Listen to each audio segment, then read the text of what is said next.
Hey guys, how y'all doing today? So we're here back at my house, fixing to work on the truck. I'm still having issues with it.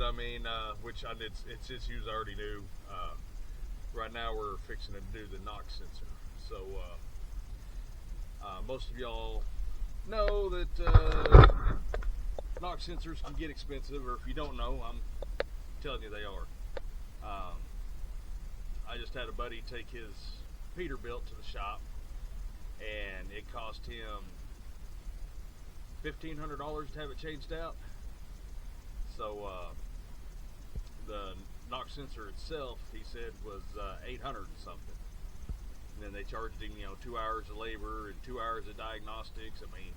Luckily he had some warranty to help pay for it, so it only cost him $500 out of pocket. But with your aftermarket NTP warranties, you're limited on how much you can spend on each item. I found that out after having my truck in the shop last time. My truck was in there for the fan clutch. They wouldn't cover it. They said I was over limit on my comfort package. They said it had a limit of $6,000. So a list of things that's on the comfort package. You have fan clutch, radiator, air compressor, air conditioner, starter, alternator. Yeah, that's not comfort. That's things you have to have other than AC. That came out of pocket. Initially started with 12,000 available on my DPF system. I still have 9,000 available that I haven't spent. Transmission, it has like $7,500. The rear ends have $7,500, and I've already used part of that because I'd have one rear end changed. So I'm gonna show y'all the main sensor that goes out is the after treatment NOx sensor. Like my truck has two. I guess some of them might have three, from what I've heard. So show y'all the first one. The first one is your exhaust, and it may be a little steep. Get back up in here. It is in there. You can see the gray wire coming off of it. That is your that's the wiring harness for the after treat, or the exhaust one. That one on my truck is fine. Mine is the exhaust that I'm changing out. I've limped it along here for a few weeks. Whenever it first started going out, the shop didn't have a sensor. Then so first thing I did is I stopped and bought me a tool to change it out. Stopped at Harbor Freight, and what it takes is this little socket right here.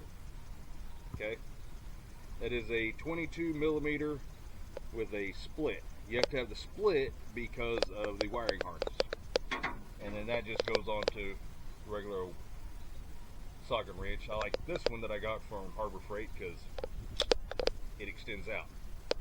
Plus it has 1/4 and 3/8 on it, and then I also have one for 1/2 inch drive. But this right here was $9. I went ahead and bought a whole kit because it come with all kinds of different sizes. It cost me like $50. Bought me some wire brushes and everything. I pulled it off, cleaned it up. It worked for a couple of days, and it started acting up again. Pulled it off, cleaned it up again.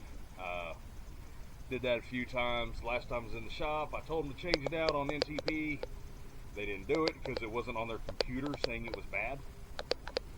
No joke, the computer had already been reset. So it started acting up on me again the other day. Called around, couldn't get the part up in Michigan where I was at.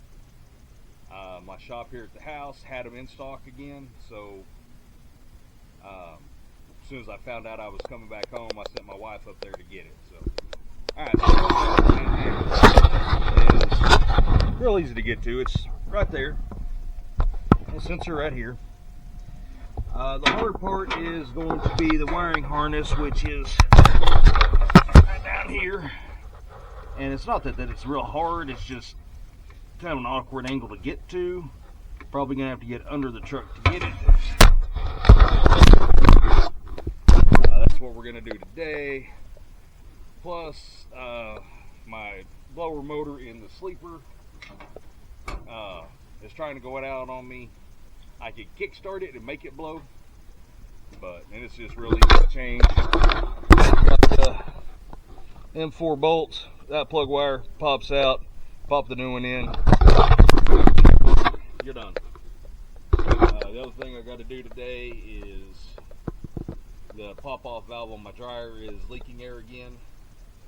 I've got a new one coming in. I just needs a new O-ring, so I'm going to pull it apart, put a new O-ring on there, grease it back up, plug it back in, then I'll just take the new one that'll be here sometime today and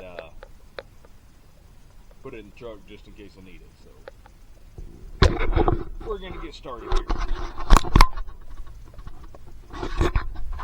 So we're under the truck now, and so what I got to get to is this little deal right here, and it's got a bolt here and it's got a bolt over on the other side. That's what we got to take off and put the new one. So I'm gonna see if I can't get to that. My truck, it looks like, nope, I thought it was going to be a 10 millimeter. I was wrong. So I'm going to have to get out and give me a smaller wrench. The other thing you got to do is, pull this right here back out, because it's not necessarily this that's leaking. It's leaking right around this seal right here. There's no ring right up in there, so I'm going to pull it out, put a new O-ring in there, and see if we can't keep it from leaking around that. And all it takes is it's got a little snap ring right up in there. And yes, I know I've had issues with this hair dryer and had issues with this hair dryer, and some of y'all might be going, well, why don't you just buy a new one? The air dryer for this truck is, my dealer said he'd give it to me for, I think it was $859. The actual list price on this damn thing was like $1,100. And we tried to see if I could match it up to a different, cheaper style. And yeah, wasn't available to, the other brand didn't have this one. So yeah, that's the whole reason I keep messing with this. I mean, I've got a new filter on it now. The rest of it works fine. It's just the pop-off, and that pop-off is what goes bad on them. But you can buy new pop-offs on Amazon, and like the one I ordered is $29. So yeah, $29 versus $900. That's the reason we keep messing with it. Alright guys, we finally got it off. Here's the old one, and here's the new one. So yeah, like I said, it had two screws holding it on, one on each side there, one there, one there. Then it has a plug right there, which hindsight probably should have came off first. It was a pain getting it off afterwards. You gotta slide this little yellow thing that I think well, actually I did break it, but it locks it into place. But that slides on that connection right there. So yeah, I dropped my screw back up in here, so there it is. So now I got my screw back. So we're gonna put this back on, and then we'll get started on the pump valve.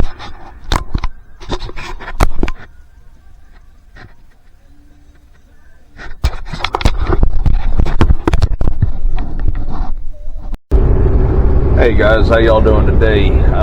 So it's Monday. Sorry I didn't get more footage of fixing all that. My battery went dead. But yeah, we got it. Oh, the knock sensor put back in. Got it all hooked up. That yellow piece. Locked it back. You know, it's slid right in there. Locked it back into place. So I don't have to worry about it coming undone. Put the new O-ring on my pop-off. Got that sealed back up. Truck's running great now. We'll see what happens in the future. I know I've had some issues with my 7th injector. I've been trying to trace that down. So far we haven't had too much luck getting it fixed up, but hopefully with this new knock sensor that'll do it. But yeah. We're back on the road out here trying to get her done. So, you know, if y'all have any questions, comments, you know, leave them down below. Shoot me an email, taksides@yahoo.com. Send me your phone number, whatever. We can talk on the phone. Hope y'all have a great week. We're going to try to. We'll talk to y'all later.